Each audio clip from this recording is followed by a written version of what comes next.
Hey there, I'm so pumped to tell you about an amazing new community I've launched called Grief to Growth Circle Community.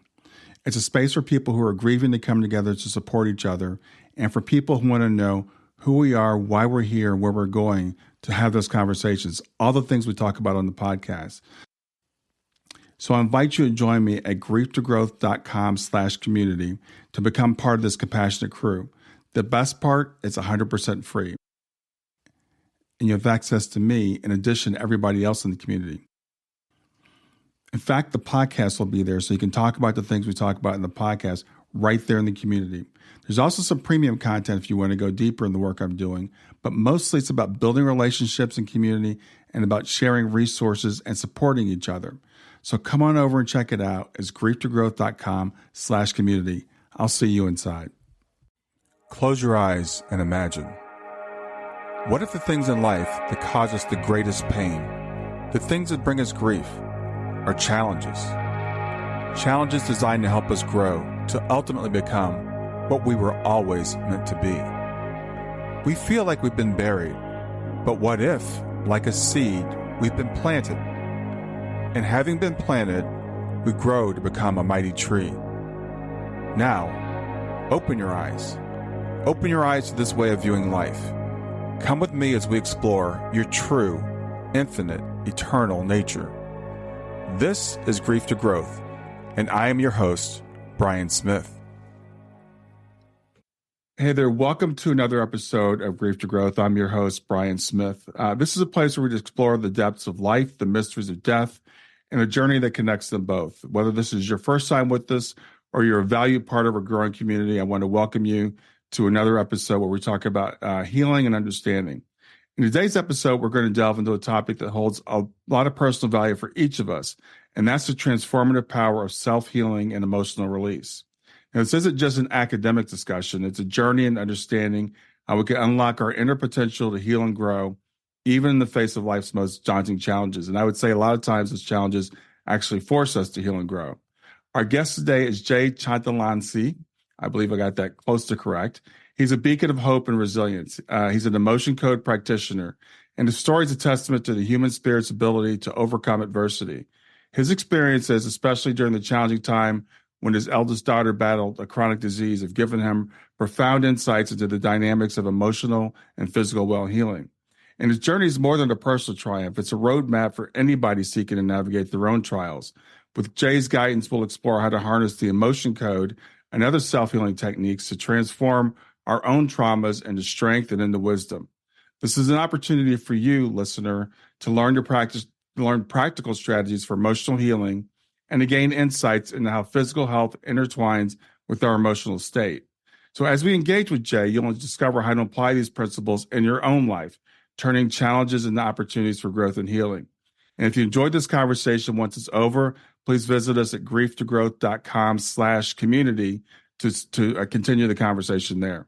So with that, I want to welcome Jay to the podcast. Thank you. Thank you for that awesome introduction. Happy to be here, Brian. Yeah, I'm happy to have you here too. What you do fits right into what we talk about here on Grief to Growth, and that's how do we grow? How do we take emotional challenges and grow? So I'd like to start with asking you, how did you begin this journey? What made you decide to get into helping people with this topic? Ooh, very good question. So I had a lot to overcome myself emotionally, a lot of trauma, and I saw repeating cycles in my own life. And then a couple of catalysts happened to kind of wake me up even more, because that's what life does, right? It throws you these curveballs to make you wake up and hopefully give you enough signs or enough wake-up calls to then give you the awareness to then want to change and transform. So I had a couple of those, and the transformation was so profound that I knew this was my life path, was to help others because of the transformation that I've experienced myself, my wife, my kids, generationally with, all of my children, everyone that's connected to me. And then now with my current clients. So it's been an awesome journey so far. It's something Hmm. that I've never even thought that I would have got into because I'm more of a tech guy. I'm a I'm a web designer by trade. So I was Mm. in, corporate, making websites and marketing, digital marketing, and then all these things happened to kind of steer me into this direction, and now here I am, and it's been so fulfilling, and I feel so blessed and honored to be a part of other people's healing journeys, to be their guide, uh, and to help them, see the patterns and things that they can work on to truly transform. So that's how I got there. Yeah. So if you wouldn't mind, what are some of those things that happened to you that kind of put you on this path without revealing anything too personal? Oh yeah.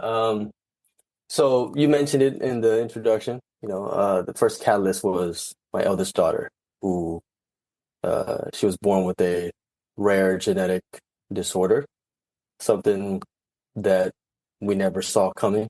It was kind of like a luck of the draw, I guess. That's what her genetics doctor told us. Mm-hmm.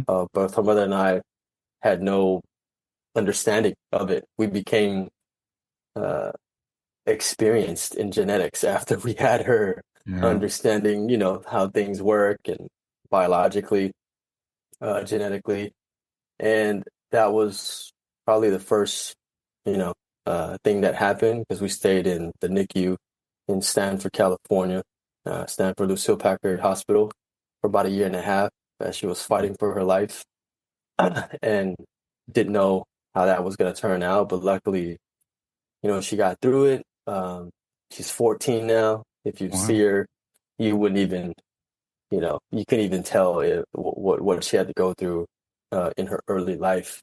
So that was part of the first catalyst that kind of woke me up to understand, like, wow, things can just end quickly. And I was Hmm. watching my child fight for her life, Yeah. and nothing really mattered to me at that point. I was in college still. I was just still trying to get my bachelor's degree at San Francisco State, and I wasn't even thinking about school. I was traveling back and forth, from Stanford there. A lot of things, a lot of ups and downs. But luckily, we had a lot of support, Hmm. and it gave me the first understanding of how resilient we are as humans, as these human beings, the things that we can just fight through, even when we first come into this world, on top of, medical technology and all the nurses and doctors who know their stuff. I mean, I feel so blessed to be a part of that. But even that whole experience looking back, for her to go through that, for her to be put in that specific hospital with the number two doctor specifically that understands her genetic disorder was like, what? Because she was born in a different hospital. Hmm. 2 days after she was born, her mother, with her intuitiveness, thought that something was wrong with her, which proved correct because 2 days later we were transferred to Lucille Packard, and that's where we found out all these things. Her rare genetic disorder, it's called MMA, methylmalonic acidemia. Basically, her body can't metabolize protein, so Mm-hmm. she's on a very low protein diet. And if you don't have protein, it affects every part of your body, right? And so now she's very healthy, and so, like I mentioned, that's the first catalyst that kind of woke me up. And Hmm. then the second one was meeting my wife, and a lot of things came with that as well because we were like polar opposites emotionally. Hmm. I was very closed off. I was very emotionally unavailable. Uh, I got all these, I got all these traits and characteristics from my father, who Hmm. was a huge part of my own, childhood trauma. Um, but back then, I didn't make the connection with that. Sure. My behavior, my beliefs, uh, everything I did, my decisions, my reactions, I just thought it was part of who I was. And then it was like, love it or leave it, right? Like, this is who I am, never going to change. And then I meet my wife, and then that all changed, of course, because we were mirroring each other of the things that we needed to work on. So she taught me vulnerability. She taught me empathy. She taught me sensitivity, something that I never really understood. I was Mhm. a guy who suppressed his emotions easily. I didn't know how to feel. I didn't know how to articulate. I know how to, you know, be sensitive, even with my children. I didn't know how to console them when they were crying. I blamed them. I guilted them. I shamed them. And it was just a repeating pattern because that's what I was used to when I was a kid. I was never able to express anything. If I did, I would get reprimanded. I would get guilted. I would get shamed, right? Feelings were weak in our household, so couldn't talk about it. Could even cry, you know. I would get in trouble if I cried. So that behavior and that understanding transcended into my own parenting as a father. So when I met my wife, she was kind of like the first one that said, "Hey, you can't say that to your daughter. That's mean." Like you can't just tell her to stop crying when she's hurt, right? And that didn't translate. That didn't make sense to me at all. Mhm. And so I had to learn that. I had to learn how to feel and connect, become more emotionally intelligent. It was so foreign to me, Brian. Like Mhm. and I'm pretty sure a lot of the audience members can, relate to this if you've grown up in a household like that, right? But it was nothing of my father's doing because that's what he was used to. And Right. so he didn't know any better. But then at the time when I was growing up, I didn't make that connection either, right? It was very personal to me and I was very resentful, a lot of anger, a lot of frustration. Like I said, suppressed emotions. Mhm. And then when I got out of high school, I just exploded. I rebelled, got into drugs and alcohol and, just the life of just not caring, living on the edge, every single night, destroying my body, my mind, everything. Mhm. I had no direction. I was just letting it all out. And but deep down inside, I knew something had to give. And like I said, when I met my wife, she gave me that direction. She gave me all the things I needed to work on. It was tough, but we got through it, and now we're here. So those are the two major um, reasons why I then started to get on this path of healing and Yeah. transformation for myself, right? So. So was there a moment when you realized something's got to change? I mean, I know you said you had these couple of events, but you said I guess were a web developer, but now you're Mhm. also coaching people. So what caused you to say, okay, this is what I want to do? Stay with us. We'll be right back. Hey there, something I want to tell you about today. My podcast platform, Buzzsprout, has recently made it easier for me to allow you to support me financially. Go to www.grieftogrowth.com/subscribe. That's grief, the number two, growth.com/subscribe. And once you're there, you can sign up to support me financially. Now, you can do it for as little as $3 a month or, of course, as much as you'd like. If you do that, you'll get access to bonus episodes, and you'll see those in the regular feed. They'll have a lock on them. But when you become a subscriber, you'll actually get access to your own private feed, and you'll be able to listen to the regular podcast along with the bonus podcast for the subscribers. I want to thank you for listening. I want to thank you for sharing the podcast. And I want to thank those of you who support me financially. Have a great day, and on to the episode. I think the fulfillment of working with clients and seeing them transform, the feeling that I got, that was, you can't really explain it when you work with people and you see them change and transform in real time. The realizations that they get, the light bulb moments that they have within themselves, it's magical to say the least. And for me to be a part of that, it's almost like a higher calling, you could say, Mm-hmm. and a deeper connectedness with them that is truly miraculous. Um, I'm one to believe that, things don't happen for a reason, for specific reasons. So any person I come in contact with, my clients, anyone, you, I mean, this is all divinely orchestrated somehow, some way. Hmm. And our messages in this podcast is going to impact whoever it's going to impact, but we're here now. And so I really never understood that until I started working, with my clients and diving deep into my own transformation Hmm. and healing. Yeah. And then making that decision finally, to become a coach was, like I said, one of the best decisions I made in my life. So what brought you to the understanding that everything is orchestrated? Is that something from your background, or how did that come about? Good question. I was raised devout Buddhist, right? So we Mm. believe in, reincarnation, karma, right? All that stuff. My Mm. dad was a really devout Buddhist. He was a Buddhist almost all his life, from 9 years old up until like almost 40, Mm. until he was forced out of the cloth to create his family because they were gonna, prosecute him back then in his home country of Laos. And so growing up, I was always around that. I was always around him, preaching about all these things of how things happen and they have special reasons for why it happens, Mm. um, and all these different aspects of the philosophy of Buddhism, of how things are connected to each other.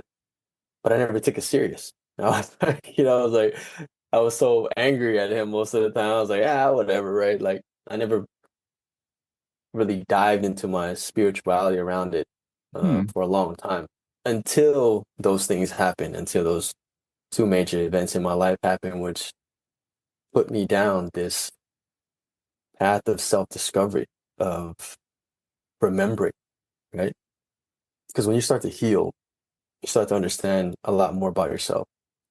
You get more in touch and in tune with your history, your past, the relationships that you have with your parents, with yourself.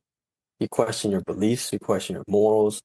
And that's when things started to just click with me. Hmm. And I start to ask the most important questions, like who am I? Why am I here? Like what makes me happy? Or why am I always angry? Like why can't I express my emotion? Like why can't I have a normal conversation without getting offended and always defending myself? Why do I get triggered, right? And Hmm. so all of that was a culmination of how it led me here. And it led me to believe that, all things happen for a specific reason. Because only when you look back, you then can connect the dots to everything. And there isn't a time where I look back and I wasn't able to connect the dots. And that profound moment that you really understand, it's like the best way I can explain it is like when you make that connection, you're going at light speed into space. Mm. That, like kind of Star Wars, like, and then like everything kind of slows down and you're like, whoa, you're here and present. And now you see why it happened the way it happened, even all the bad stuff, Yeah. right? And this profound intuitive knowing just resonates all over your body, right? And that's pretty much how I believe that, things happen Yeah. simply for a reason. I completely agree with you. I think that shift for me is probably one of the biggest shifts that I've made in my life, is to understand that things happen for a reason, that we don't always understand what the reason is, but they're just having that trust that there is a reason. And ironically for me, that understanding came after my daughter passed away. Up until that point, I was just like, maybe it's random, maybe there's, some influence or whatever. But um, when I had to make sense of that event, and then I start looking back at all the other events, like you said, even the things we consider to be bad, we can start to kind of piece the puzzle together as we look backwards. Exactly. Um, it's pretty profound. It's pretty miraculous how things work. And I think when we start to open up, you know, to these higher you might call them vibrations or the universe or your own spirituality, your guidance, whatever it is, we then can start to see and experience more things because we're always being guided. And that's another part of like making these connections. On top of that is we're being guided in some way, some form, right? Whether it's by intuition or like just signs here and there, I think when I started to really experience that, like everything started to just shift.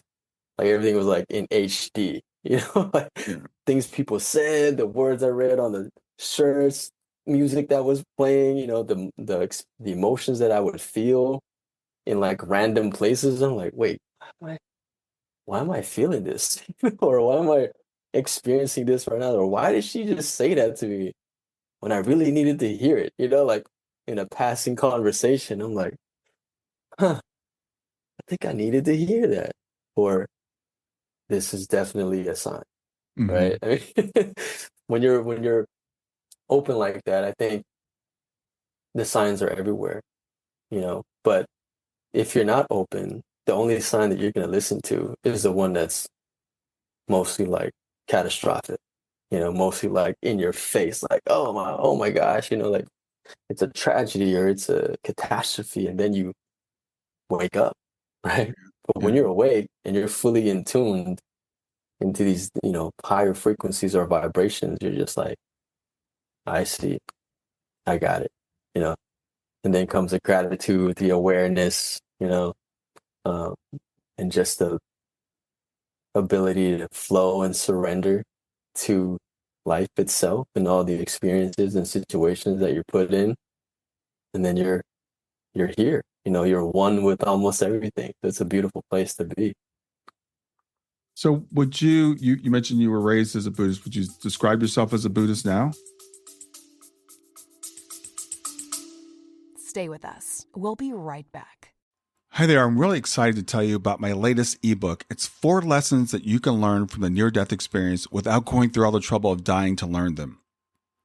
I've been studying NDEs for several years now. I am completely convinced that not only are they 100% real, but that there's some very universal wisdom that we can get from the near-death experience. And I've distilled that down in this book into 4 short lessons. And I've also given you all the reasons why I believe that NDEs are absolutely real. So go to www.grieftogrowth.com/NDE lessons to pick it up for free. www.growth.com/NDE lessons. I hope you enjoy it.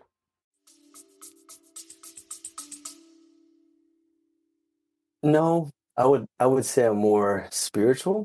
I do have a lot of my roots in Buddhism. I was a monk many times. I studied all the chants and lived in a monastery, the whole thing. Met my wife. She's like devout Catholic, right? So, our two philosophies and religions fused, and just being with her, we started seeing there's a lot of commonalities in the things that we believe in and how the things that we believe in make us feel, right? I mean, I consider myself an omnist, actually. I think there's truth in every religion. So I respect every religion. And I think religion and belief systems are there to help us, and to help guide us, to live a more righteous and um, beautiful life, right? It's kind of like a template to follow, but in essence, too, it is just that, like it's just a template. Like there's a part of religion where you have to also discover for yourself what is your truth in your belief or your higher power or whatever it is. Um, and I think what I draw from being or raised being a Buddhist, my dad would always say, like, Buddha himself said, like, my way is the way that I found for myself, but don't follow me, you know, find your own truth. This is what I just did, and it worked for me. So I'll never forget why he said that, as I was like growing up, learning how to meditate at 5. And so I was like, I don't want to do this at 5. And then he would tell me about his story, and I'm like, okay, this is so boring. I never understood this, until now, where now it's like meditation is an integral part of my self-care routine and daily life now, right? So, like I said, if you look back, it's like you make those connections. So,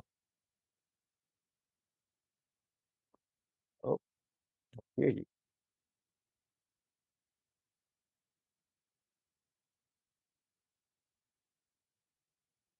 Zemi.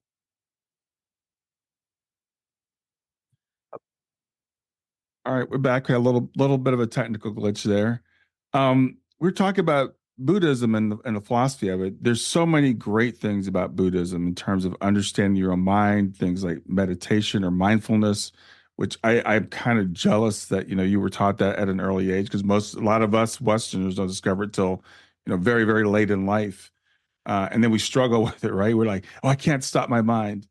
Um, but I agree with you. I love the idea that all religions have something good to them. I've studied lots of them at a kind of a superficial level.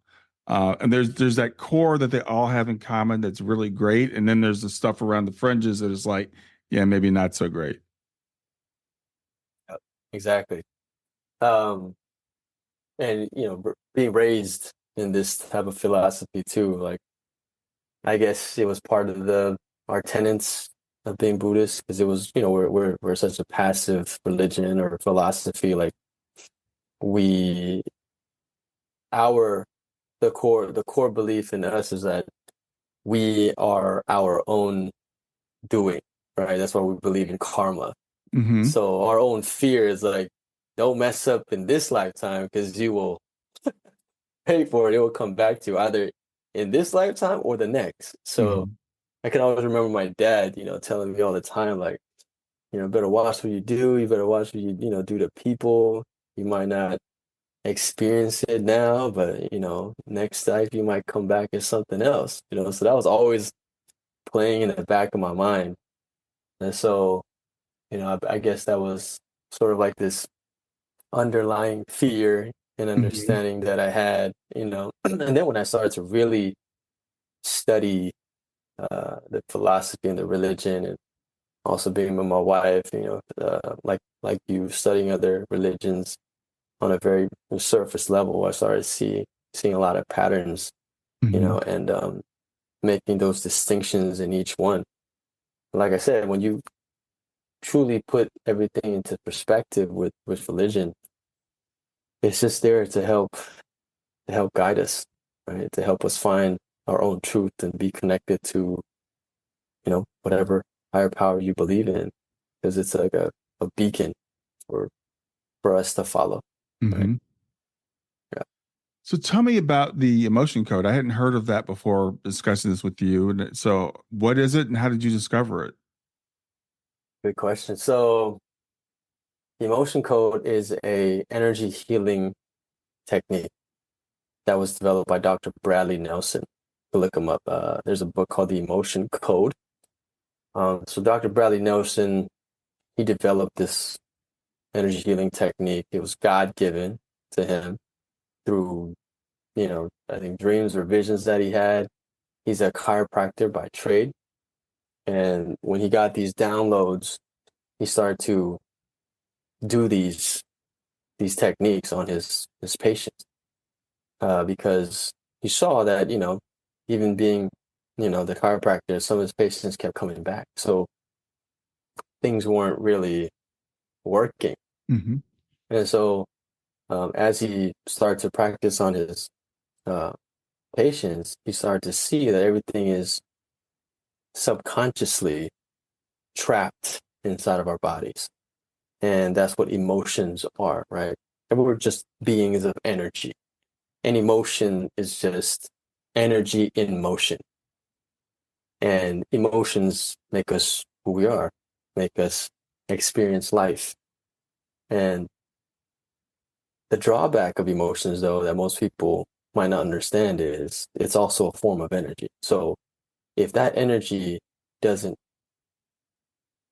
get purged through you or doesn't move through you because it needs motion to move through, it becomes trapped inside of our bodies, right? And that energy that becomes trapped, or those emotions that we suppress, it can then start to distort our physical body, right? Our cells, our tissues, our muscles, our bones. It can manifest into these diseases or ailments, because a lot of times most people start to experience these physical ailments or mental ailments, and then when they go to the doctor can't give them a correct, diagnosis. Like they say, "Oh, you're fine. Like we don't know what the cause is, but here's some meds, to Right. ease the pain a little bit, right?" And so when he discovered the emotion code, he started to understand like emotions have a very critical and important role on our overall health and well-being, right? For me, we found it because my wife went through postpartum depression, rage, anxiety.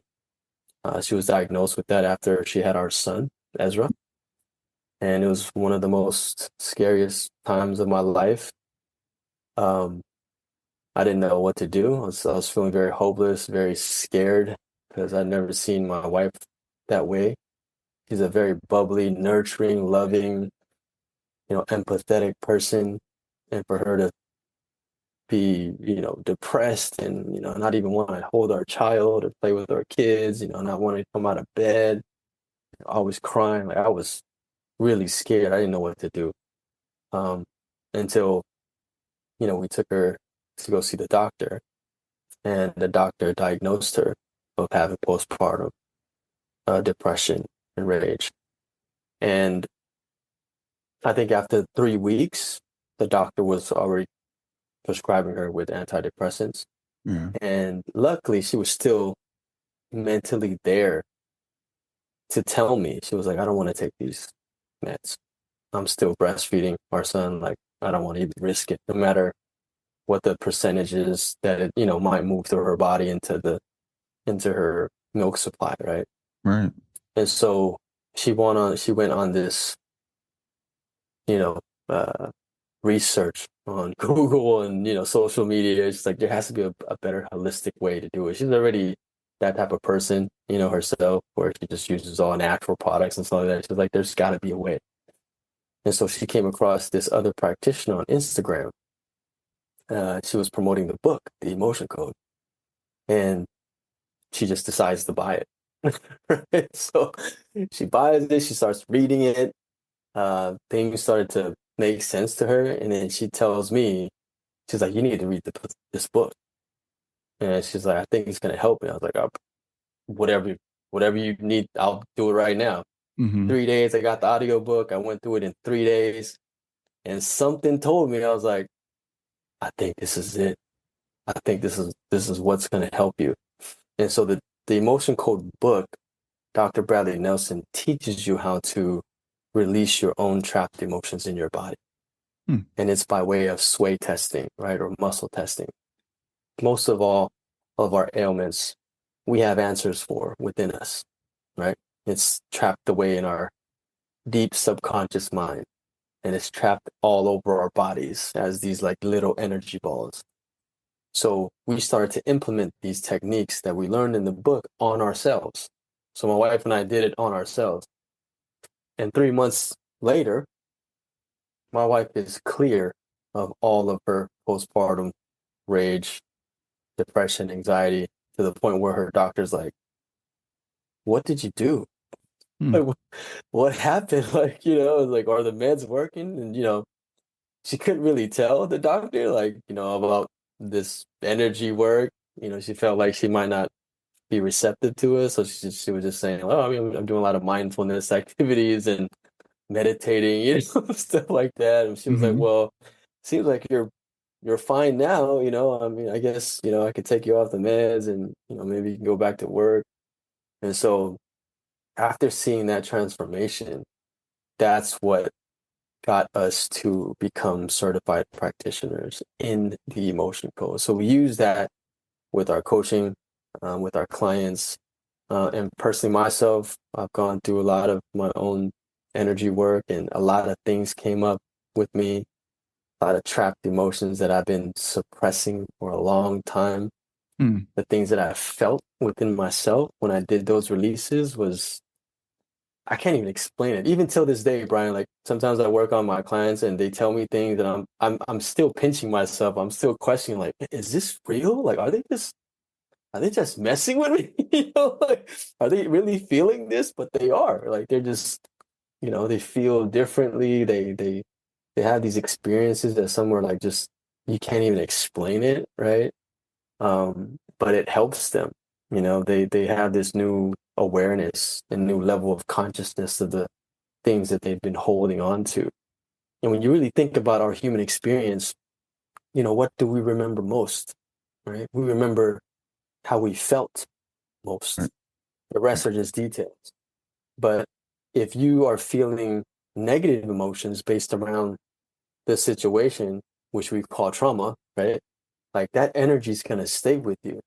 So even when you talk about it, even when you remember thoughts or something triggers that memory, your body automatically reacts.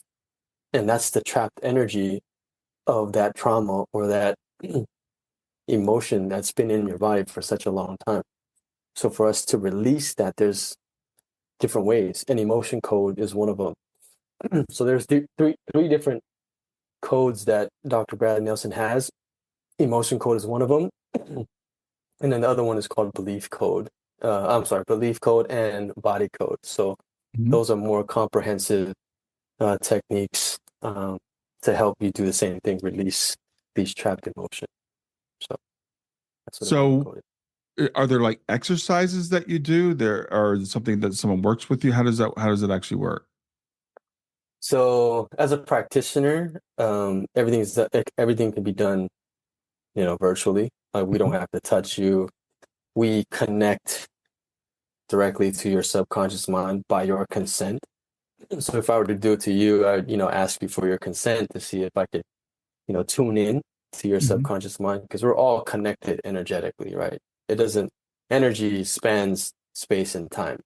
Absolutely. So I have Yeah. clients like all over the world, right? So they could be in different countries, different, regions or whatever. But once they give us consent and we're able to connect with them, then that's when we ask questions and use muscle testing. So for me, I'm going to use my body as the tool once I connect to your subconscious mind to understand and identify the trapped emotions that are inside your body.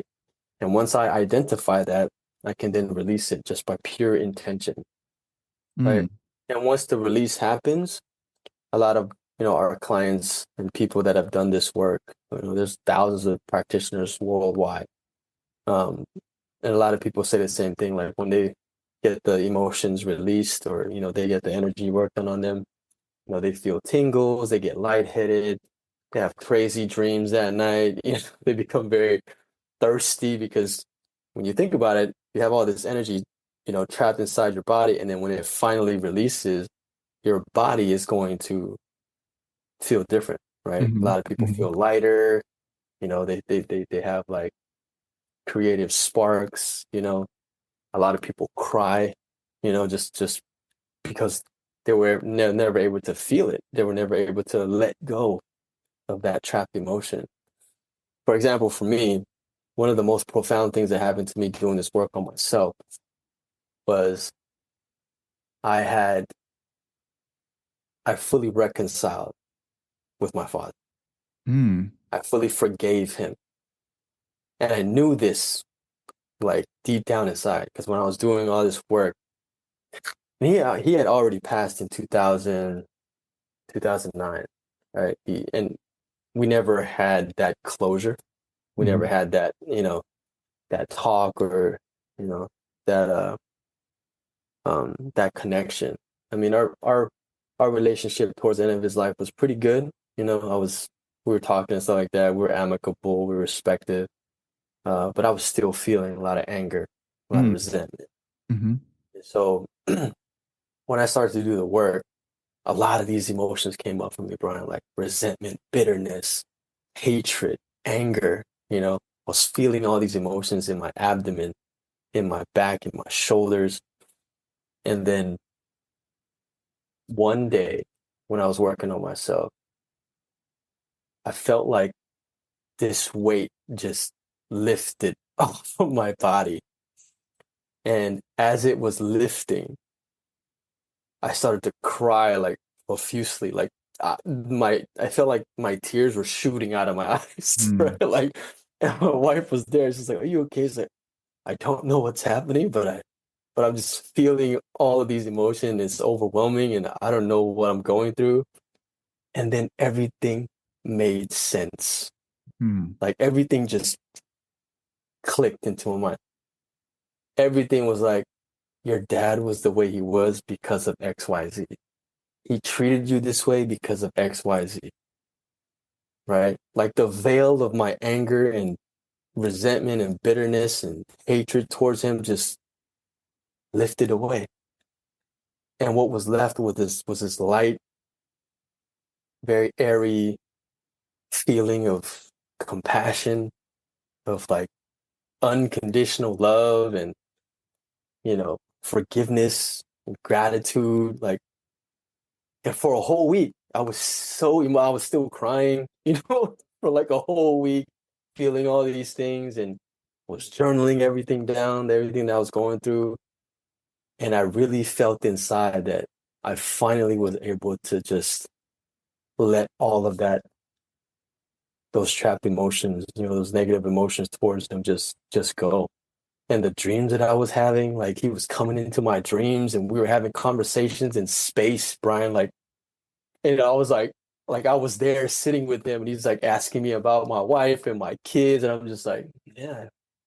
And I was just aware, even in my dreams. And I would Mhm. wake up, sweating and just like heart pounding. And I'm like, what is going on? Like I'm getting goosebumps just talking about it. Yeah, yeah, It was just incredible. So that experience was just, you know, like I said, I couldn't explain it. Uh, but it was so real to me. yeah. And I truly believe that because of energy work, it allowed me to fully, forgive him. And now that I talk about him and now that I, you know, um, tell his stories, to my kids, there's no ill will. There's no negative emotions. It's just all love and gratitude.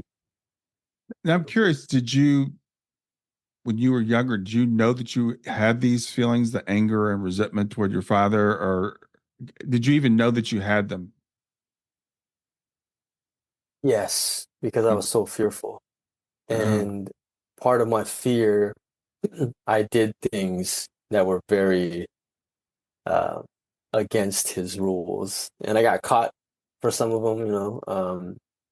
He was very physically, emotionally abusive, and mm, so when I got caught, it was lights out for me. Right? It was like, it was a bad day, yeah. and so, and there's a disconnection between his upbringing and then my upbringing. So we were first generation Asian immigrants to the United States. Hmm. So he was well respected in his country, right? Hmm. He comes to the States, didn't know the language, like was on welfare, trying to help his family and stuff like that. Mm. Um, he had a master's degree from India, was useless, in Mm. the States because he didn't know the language. And so he went from being this high priority, high value person to being nobody, working as a janitor at a adult education school, right? And trying to learn the language. Wow, And when I think about him and I put myself in his shoes, I'm like, that would have messed me up that's a brave man. psychologically. That's a Yeah, brave like, man. and he had to, and he was the one that, you know, um, helped my mom and my sister at the time escape, and not get killed during Yeah. the war, during Wow. the Laotian Viet Cong War, they call it the Silent War at the time. Mm. And so even when I was born in a refugee camp in Thailand. And my mother didn't know if he was going to make it or not until 3 months right before I was born. And then 3 months after I was born, he was like, we're on a plane to the United States. That's where Wow. we're going to be safe. So his own trauma, right, with all of that. But like I said, when I was younger Right. and as I was growing up, like that was, I didn't make any of those connections. It Sure. wasn't until I had that realization and that experience was when everything just clicked. Of course he was abusive because he didn't know emotional regulation. Of course he's going to take it out on us because he didn't have the tools, Right. right? And Right. being a monk his whole life, he had to detach from emotions. He didn't know how to love. He didn't know how to be nurturing. He didn't know how to support emotionally. You know what I mean? Like he had to detach from all of that all his life. He was Yeah. celibate most of his life. And he comes here and he's nobody. You know, like that does something to you, That's right? So I that's didn't get that, incredible. you Yeah. know? That's an incredible story. And it's you were saying when you were saying earlier you were raised Buddhist, I was going to ask, is like you think maybe his lack of emotion had to do with Buddha, because I don't know a lot about Buddhism, but I know that it's kind of stereotypical. It's like because you're trying to understand your mind and not react and all that, and sometimes we can move from that to spiritual to bypassing, right? So it's like then therefore I'm not going to have any emotions. I'm just going to be flat. And every philosophy, every religion has its extremes, and that could be an extreme that comes about with that. It's like it's not good to express anything. Stay with us. We'll be right back. Hey there, I'm Dave, And I'm Greg, and we host the Unconventional Therapist Guide to Nothing. a podcast all about mental health. Well, Dave, I'd say it's more about psychology. Yeah, but it's also true crime It's kind of about societal phenomenon and odd historical figures. and cults. Sometimes it's spooky, though. How about this? This is the Unconventional Therapist Guide to Nothing. So whether you're looking to work on your mental health, learn about history and society, or just have a few laughs, check us out. We're two licensed therapists trying to understand the world's anomalies. Join us as we discuss the most interesting topics in a way that helps you better understand yourself, the world, and the people around you. Because it leads to suffering, Right. right? I mean, the tenet, the Four Noble Truth, like life is suffering. Right. Love is suffering. Love will Emotions lead you to are suffer. yeah, Love will lead you to suffer. exactly. And and you're right. When you look at those tenets in the philosophy for him, maybe for my father, you know, feeling anything was probably causing him to suffer. And Mhm. because he was alone and celibate most of his life, and then now he has to become a father, become a husband, raise kids. Like he didn't know how to do any of that. Mm. Like my dad never changed my diaper, never did my Right. sister's diaper. We had nannies who were his nieces that came over with us to the United States, but they raised us. He didn't really know how to do anything. Yeah.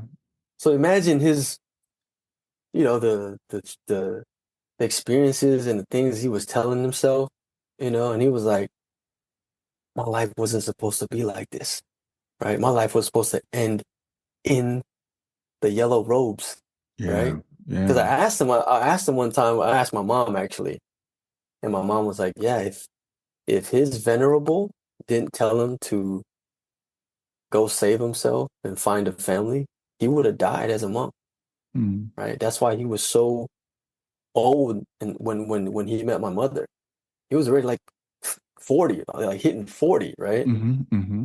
And so, it was all those things that, like I said, finally made sense Yeah. to me to make me understand, like, wow, most of our parents, they didn't have the tools to help them regulate that type of trauma, that type of experiences. And unfortunately, as their children, we're the ones that have to endure all of that. Mm-hmm. But it's subconscious and unconscious for them, Right. right? Like we don't have, he didn't have all these tools. He didn't have the internet. He didn't, have therapy. He doesn't believe in therapy or any of that stuff, bro. Like he was like, I'm just gonna shut it down, shut it off, and Mm-hmm. that's it, Right. right? So Well, you're a beautiful example of a couple of things. One is, generationally speaking, we can take the trauma that we were passed by our parents, and we can follow in their footsteps, or we can choose to do something completely different, which you've clearly done. So congratulations to you for that. But the other thing is, I think it's a wonderful example of how it's never too late, because sometimes people will say, well, it's too late. That person has passed on. We can never heal that relationship. And you've healed that relationship even while your father was not with us physically anymore. yep, exactly. And I would have believed if you talked to me 5, 10 years ago, I would have said the same thing. Like there was no closure, right? Because he's already passed. Right. It's too late, right?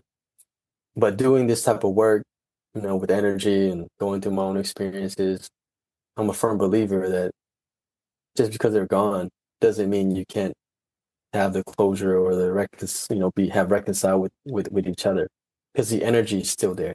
Mm-hmm. You still have those memories. You still have those connections. They come to you in your dreams. You know, they show you signs that they're still there. Like my wife, you know, talks to him a lot, Hmm. and she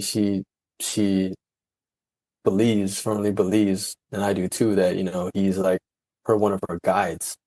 Mm-hmm. And she says things to me. She talks to me about him, and I'm like, I never told you that. You know, but wow, and he'll come into my dreams and tell me things, and we'll have our conversations, and like he's just there. Mm-hmm. So it's it truly changes, you know the perception and the way you think about these things when you think about it like that. It opens you up to more ways to connect beyond this physical reality, which is amazing, I think. Yeah, absolutely. And I truly believe that we are energy. That's what we are. And the energy never dies. And our and it's kind of circles back to something you said at the very beginning, that everything happens for a reason. So if we believe that, even the quote negative things, that the role that your father played in your life was a role that caused you to bring forth your resilience, and this beautiful story that you have now because of your father. And man, I'm impressed by the guy just for what you just told me. Sounds like a very impressive man. Yeah, it was.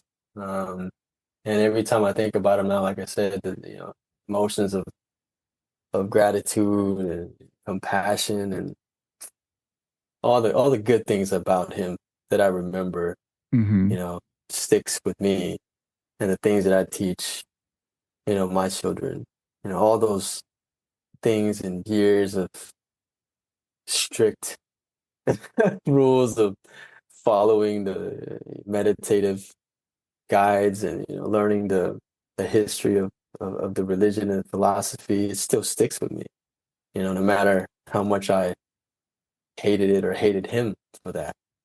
And now when I'm in my meditation, like he always comes to my mind. It's the first thing that pops up.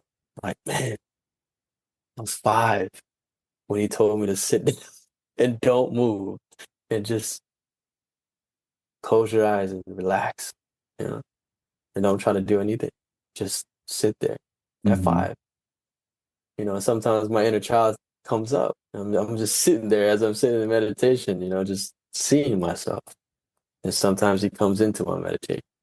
Sometimes we have our conversation. Sometimes tells me, he still tells me things. He's still teaching me things, in that solitude and that silence. Yeah. And it was because of him. So, Yeah, it's a great example of how love never dies. That connection is yeah. can never be broken, and can actually be healed. At any time that we choose to heal it, and to feel those feelings. I think that's a really important thing that we're talking about here, also, because we're so often taught as men, especially. It's always great to talk to a guy, because it's very rare I get to talk to a guy. A lot of times we're taught as men, to suppress the emotions, and men, I find a lot of times we don't even know we have emotions. It's like we don't even know that we're angry. We don't, my wife sometimes will say to me, "Why did you answer me this way?" And I'm like, "What are you talking about?" But it's like I was raised in a family where we were taught not to express Right. emotion. So Right. a lot of times I have to really work on like, okay, yeah, I guess I was feeling that way. Yeah. I mean, we can go on another hour about this, but I just want to touch on this because this is very near and dear to me when we talk about emotions and being in a relationship, especially with Mm-hmm. my wife.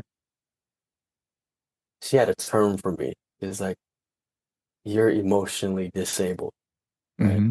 And I was Mm-hmm. like, yeah, I didn't know, like I said, how to feel, what to say.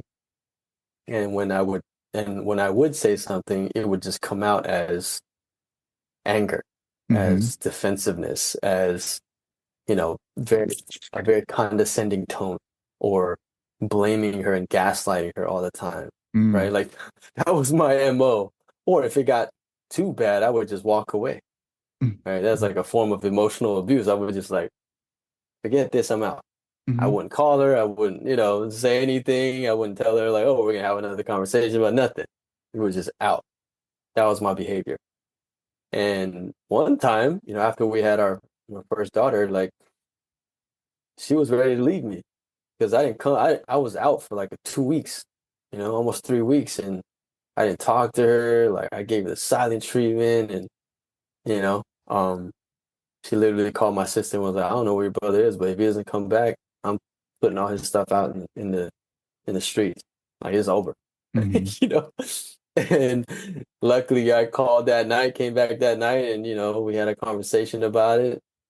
She's still healing from that today because it was very traumatic, Mm-hmm. right? And when I look back at those moments, it was very. I mean, I look back at myself, I'm like, damn, you were a effing jerk, man. Yeah. Like Yeah. you you were so mean, you were so this and that. And at that time, like I said, we are so unaware because we've identified with with those behaviors for such a long time Mm-hmm. that if we go against that, it would go against our pride and ego. And Yeah. as men, we're so masculine, like we never want to be wrong. We never want to feel. That's why we have this like hard exterior. Mm-hmm. But it was harder for me to be soft and articulate and have empathy. Like when I had to learn, Brian, when I tell you I had to learn to have emotions and to feel, I really had to learn. I told my wife, I was like, you need to dumb it down for me. Yeah. Like when you're feeling something, or when you want me to do something, when you're feeling some type of way, like talk to me like I'm 5 years old. What am Yeah. I supposed to be doing? Am I supposed to give you a hug? Am I supposed to listen? Am I not supposed to help you fix it? Like, and I was reading books. I was watching listening to podcasts, watching videos, everything I can do, because it got to a point, Brian, where like we were fighting so much, and I was so exhausted just from fighting, Mm-hmm. from Mm-hmm. arguing every single day, not knowing that we were just pushing each other's buttons because we didn't know how to handle our Right. own triggers, Right. right? Right. And then one day it was just like, man, I can't live like this no more. I love this woman. I can't see myself without her, but damn it, I cannot. I can't be Can't figure fighting this with you out. every day. Yeah, like, Yeah. and it was draining emotionally, and I didn't even know that. I mean, I was so tired, and I was working like around the clock, and I was just like, this can't be my life, right? And so, like I said, meeting her was one of those like wake up call moments. And then when I finally figured it out, I literally asked her, like, you need to help me feel. Like, how do you do it? Yeah. What do you say? What are the questions that you ask yourself? Like, how does it feel in your body? Because and when I would feel before, when I would feel something, it would come up to a certain point and then boom, Right. suppress, suppress, suppress, and then gone. Right. Right? Like your body gets tense. You feel like tightness in your chest or your diaphragm, and that's it. Yeah. So you don't even let yourself regulate, or you don't. I didn't even let myself feel anything, and I was so numb. Yeah. But even that numbness and emptiness is still a feeling.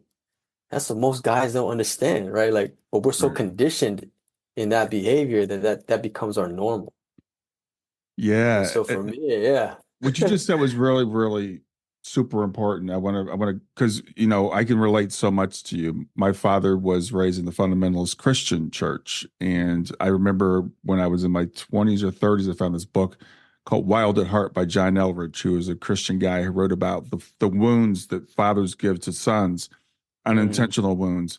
And I read this book and it just really grabbed me and I resonated with it. So I was so excited to give it to my father, and I gave it to him, and he goes, I don't read books. And my father's a very literate man. He reads the Bible like every day. He reads newspapers. He would do 2 crossword puzzles. He reads magazines, but he doesn't read books. So I was like, okay, I'm going to give it to him on audio. So I gave it to him on audio. He still didn't listen to it, but I wanted to make that connection with him. So I understand what you're saying. But I think it's also really important. I heard something very recently said, instead of asking what's wrong with somebody, ask what happened to them. When it comes to your father, when it comes to, it's like what happened to him. You and I, even, it's like when I was a kid, and I remember I was going to counseling, I was in my 30s or 40s, and I was telling my counselor about my upbringing, and she's like, well, that's just not right. Your parents never told you they love you. They never said they were proud of you. Did right. they ever hug you? Well, no, they didn't hug me, but that's okay. That's just, it's just like, no, that's not okay.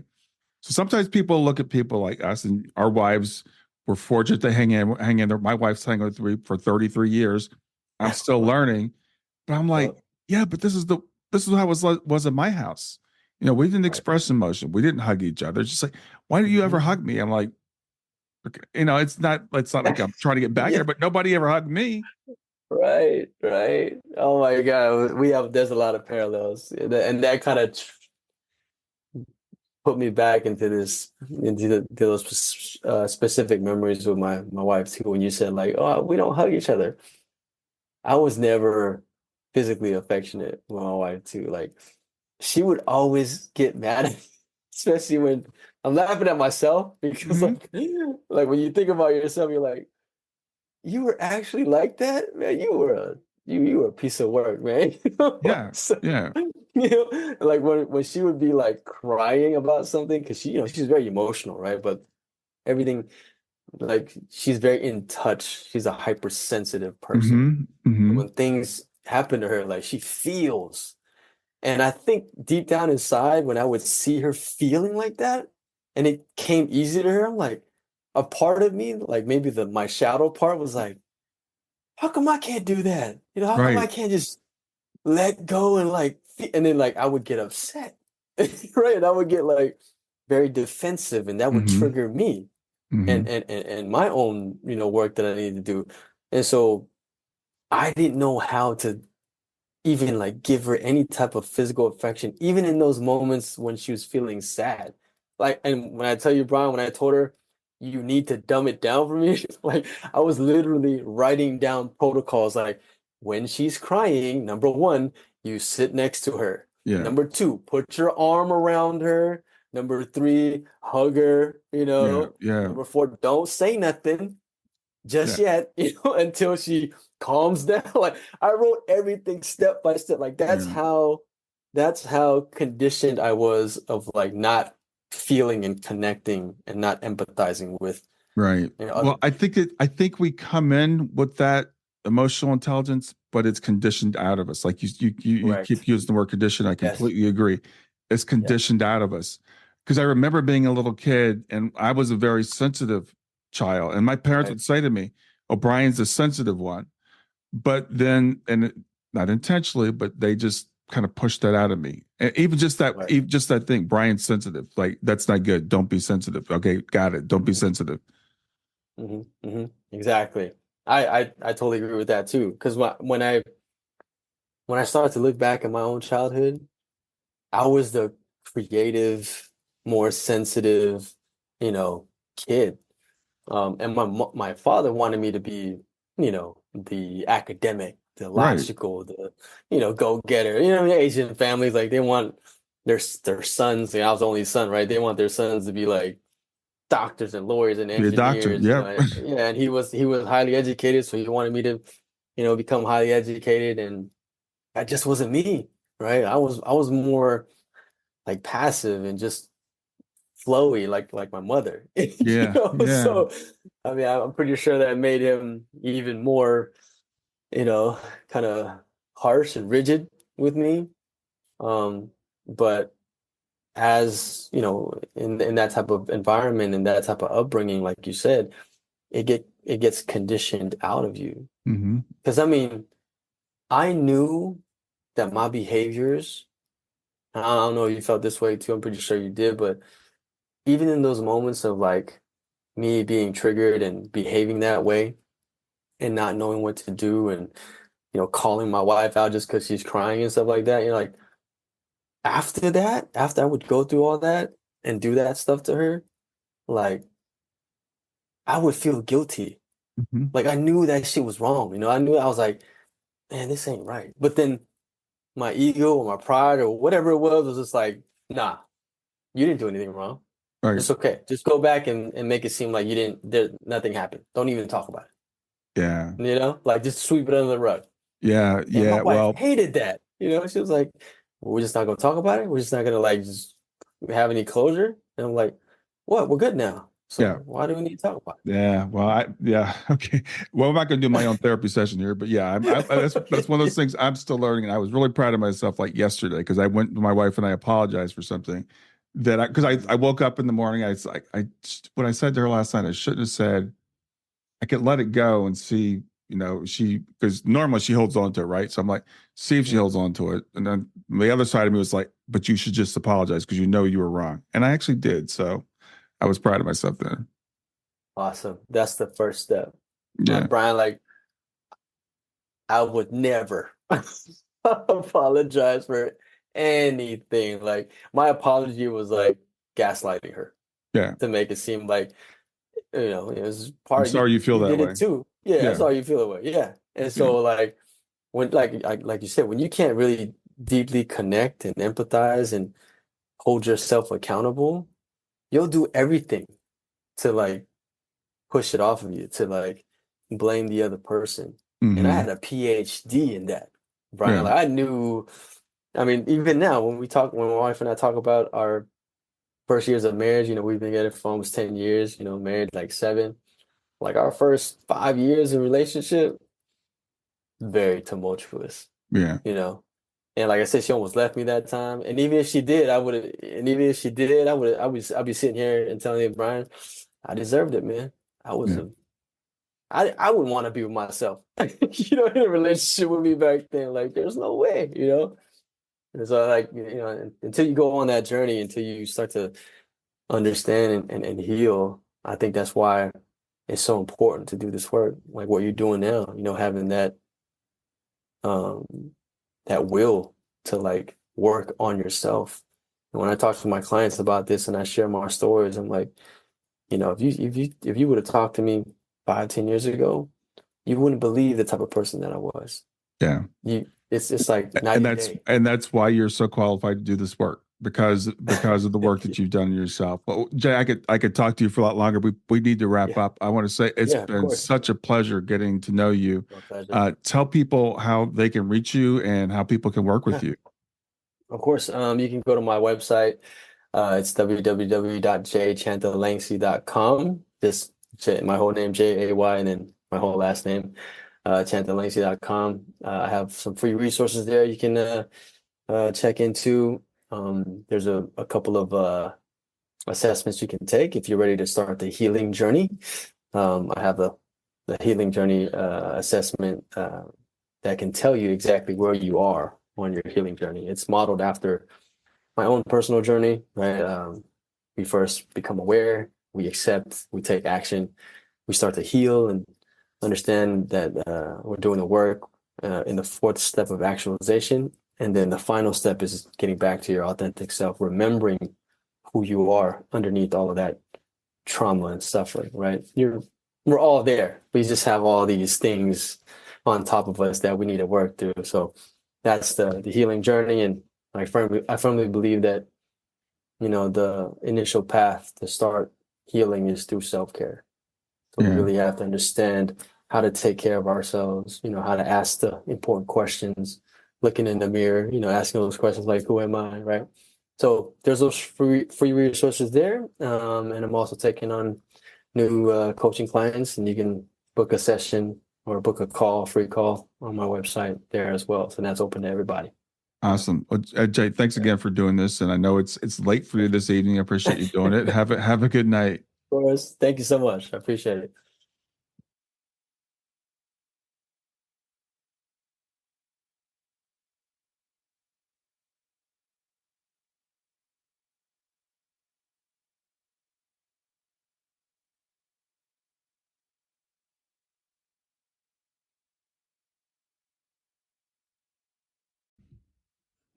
Hey there, if you liked this episode, come on over and talk about it. Let me know what you liked. If you didn't like this episode, come on over and talk about it. Let me know what you didn't like.